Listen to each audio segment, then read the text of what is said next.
A while ago, I thrifted this really cute Pokemon crew, and I've been wanting to turn it into a jacket. So I finally found a pattern that I was able to alter and make into like a cropped Letterman jacket style.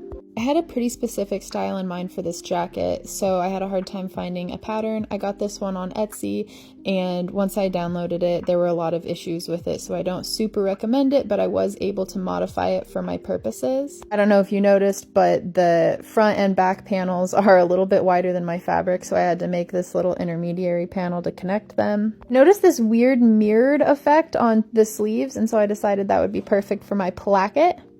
My kitten just really wants to help. I'm making the sleeves out of a black denim, and I realized I was going to have to wash them pretty well because afterwards, if I wash them, they're going to get black dye all over my jacket and totally ruin it. I love projects where I kind of get to pin everything together and then just sew seam after seam after seam without a lot of fuss, and this was definitely one of those. Plackets were not part of the original pattern, so I added them, and I gotta say, adding plackets to a pattern that didn't call for it was a little difficult. The collar on the crew neck was quite a bit more narrow than the collar on the pattern, so I had to use another piece of fabric to kind of make it big enough. Got pretty much all of the jacket put together in one sitting. I just have to add the sleeves and the collar tomorrow, so if you want to see part 2, come back tomorrow.